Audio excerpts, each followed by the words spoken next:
Well, first of all, I apologise if I sound a little bit fluey, a bit chesty. People know that we've been out on the streets campaigning, which is part of the tradition of what TUSC is all about, and the weather has turned rather chilly. Sarah was saying to me, this time last year when we stood, it was warm. We were in our shorts, well, I wasn't in my shorts, but Sarah was in her shorts and a t-shirt, and it was warm.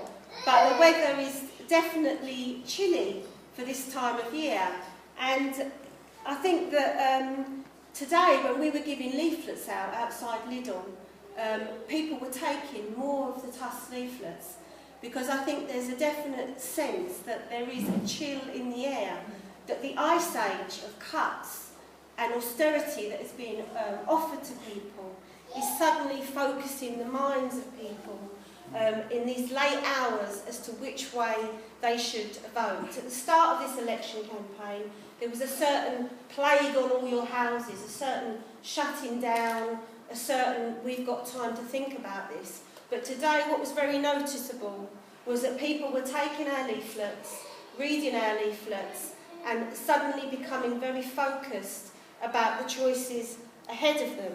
I think everybody who has campaigned for TUSC can be very proud that we have, if you like, locally focused the mind around the question of cuts and austerity. That we have, as other speakers have said, attempted to puncture the lie that austerity is necessary, that we're skint, that there is no money left. And this follows on, as Sarah pointed out, from our local election challenge, where we went round and we asked train drivers, firefighters, nurses to stand for TUSC in a broad challenge against austerity this time last year. And why was this very important? It was very important because what you see at election time is you see a lot of professional politicians who have gone straight from private school into university, an elite university, done a research job and got a nice position in whatever political party. And what's so stark about it is the Liberal Democrat candidate in Walthamstow, himself an advisor to Gordon Brown and now a candidate for the Liberals, and is interchangeable. That once a supporter of the Labour Party, now moved over to the Liberals. We've got cases of councillors who were lifelong members of the Labour Party, moved over to the Liberals during the war, during the Iraq War, and now have moved back.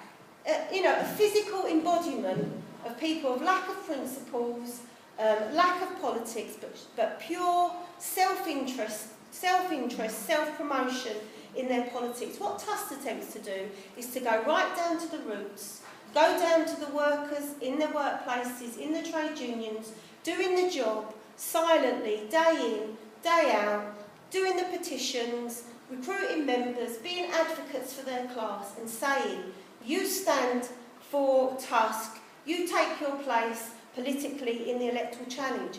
And we might not have a sense of that in Waltham Forest, but a lot of people know that I'm on Twitter. And it absolutely warms the heart to see what's going on around the country. We've got young shop workers who basically have gone from college to unemployment to working in Lidl, who are now standing for Parliament. We've got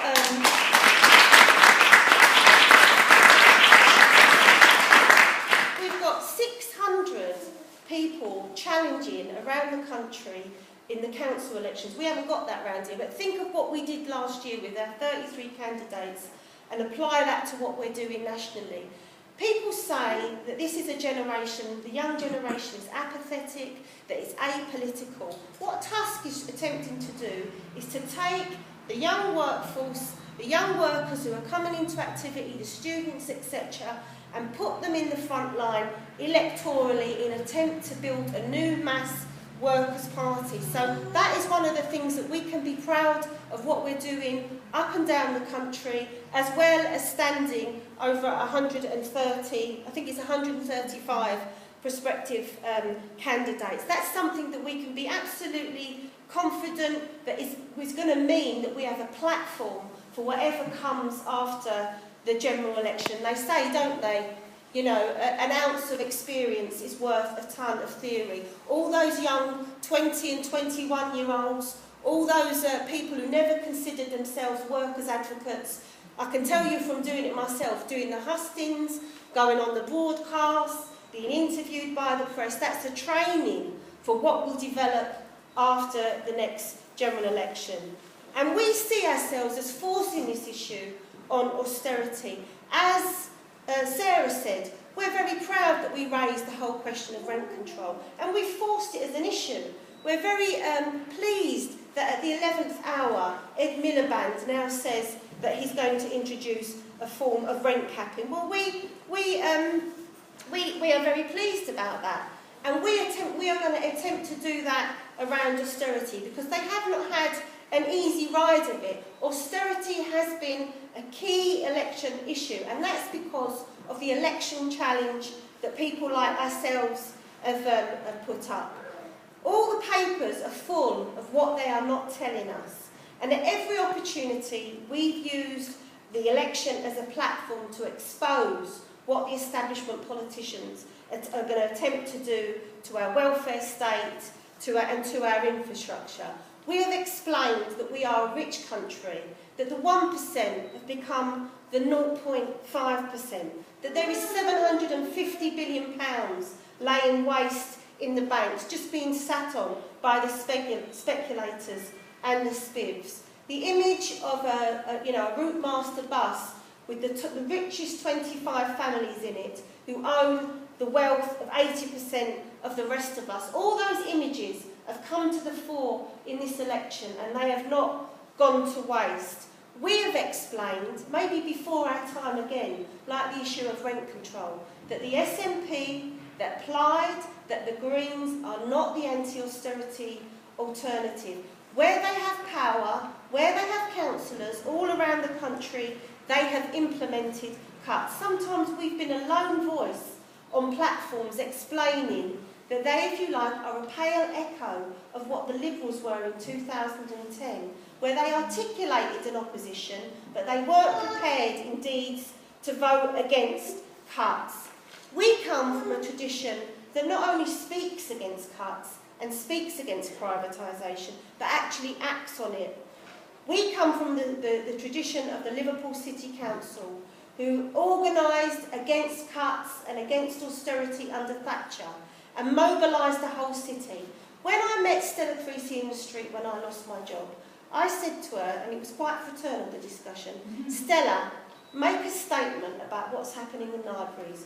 When you wanted the position of the parliamentary candidate in Walthamstow, you were seen photographed in Leabridge Library reading to children. Now that library is facing closure 2 days a week. We're all losing our jobs. Please make a statement to say that you oppose the cuts. And she said, Nancy, there's nothing we can do about austerity. There's nothing we can do about the cuts in the library service. If we do, then the Eric Pickles will come into Waltham Forest, maybe like they want to send him into Tower Hamlets, will come into Waltham Forest and will be ruled by commissioners. And the thing is, in Liverpool, that is exactly what the Thatcher government attempted to do. They threatened the city with commissioners, of sending in unelected commissioners to overturn the democratically decided socialist principles of those city councillors, and the whole city was mobilised. There was a citywide general strike to make sure the money was gained, the 5,000 council houses were built, the leisure centres were built, the nurseries were built. We never said austerity is a fait accompli and rolled over the way the SNP, the way the Greens, the way Plaid are. No, we stood with our class and we mobilised amongst them and we won the money back. And in bricks and mortar, the victories still stand today. We also come from a tradition like the poll tax tradition, where we had MPs elected into Parliament, Terry Fields in particular, who came to meetings like this in the beginning and said, I'm opposed to the poll tax. Well, there was lots of Labour MPs opposed to the poll tax. Stella Creasy says that one of her first political awakenings was marching against the poll tax. But guess what? the Labour Council around here imprison people for not paying the poll tax. And they threatened their MPs who said they wouldn't pay the poll tax with prison.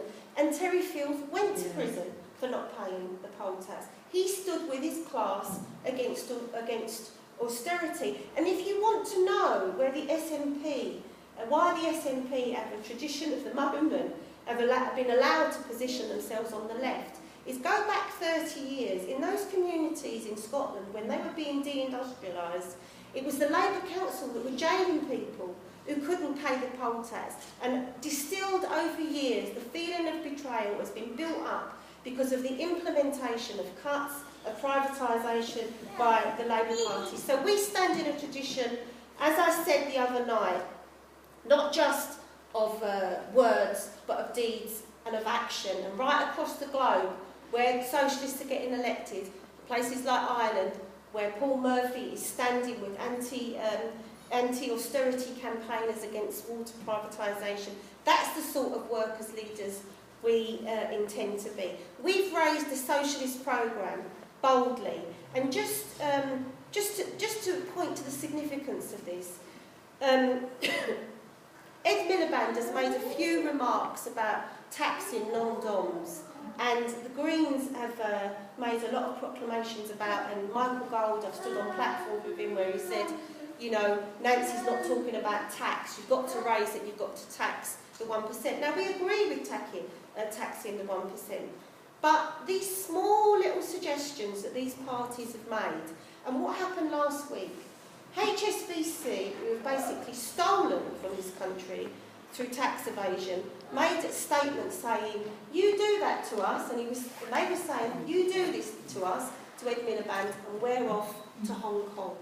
And we are the only people at this stage saying to the working class, we need to raise nationalisation of the banks and the finance companies. If we don't do that, if we don't warn people that we need to take control of the commanding heights, and particularly the finance houses, we will still be under the dictatorship of the financial markets, which is what they're looking at in Greece and possibly could be looking at in Spain. We want to build a pro-working class, socialist, anti-austerity party, but we want to raise seriously what people have to do in order to confront those forces that choose to stop us. We need this approach for whoever wins the election, because we're not deluded. We're not fantasists. We don't actually believe we're going to win this time round. This is all about putting roots down.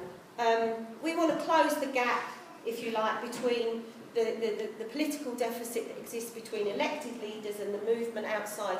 Yesterday across London there was something like 3 strikes. I think the portrait gallery, the galleries were on strike, Barnet Unison were on strike. I think around the country there was the porters on strike. There was all sorts of strikes taking place. There was not one statement by the Labour Party supporting that strike action. The fight against austerity will take place through the trade unions. We need to have elected representatives who are going to show support. And I think that with the people that have been emailing us and coming forward, we intend to be a pole of attraction. In summing up, because I know I've gone on a bit, I say I can never talk for very long, but I could talk forever. We're not going away on May the 8th, partly because we've got nowhere else to go. We're still going to be fighting alongside the campaigners at Whip's Cross, etc. We will be supporting strike action and even occupation. And just one note on that, the hustings of the 38 degrees hustings the other night, Stella Creasy almost said it, that they are planning to sell off the nurses' home, sell it off to property developers and probably redevelop it at profit. We need to be on the ball immediately on May the 8th. We will be there with the residents of Marlow Road. For people who don't know, that's probably going to be completely concreted over, and the children of Wood Street are going to lose a vital, important play space. So we're not going anywhere because we've got nowhere else to go. I think we put up a magnificent campaign. We intend to develop TUSC. The thing about elections is there's always another one around the corner. And as people have stated, it's just one day when people go into a ballot box secretly and put an X. The fight the fight exists every day of the week, as far as we're concerned, as socialists. You know, after Thatcher was elected, I think it was in, was it 87, when she was elected, everybody thought that was it, the game was up, you know, Labour couldn't get elected. Within 2 years there was a mass rebellion against the poll tax, and Thatcher was brought to her knees and she was ejected from power. Austerity is going to intensify the feeling on the ground of the need to be involved. It's already developing in that direction. I would urge people to take leaflets, leaflet your street, vote for us, talk to people about voting for us, and join us, help us. We need the bodies because there's one hell of a fight ahead of us.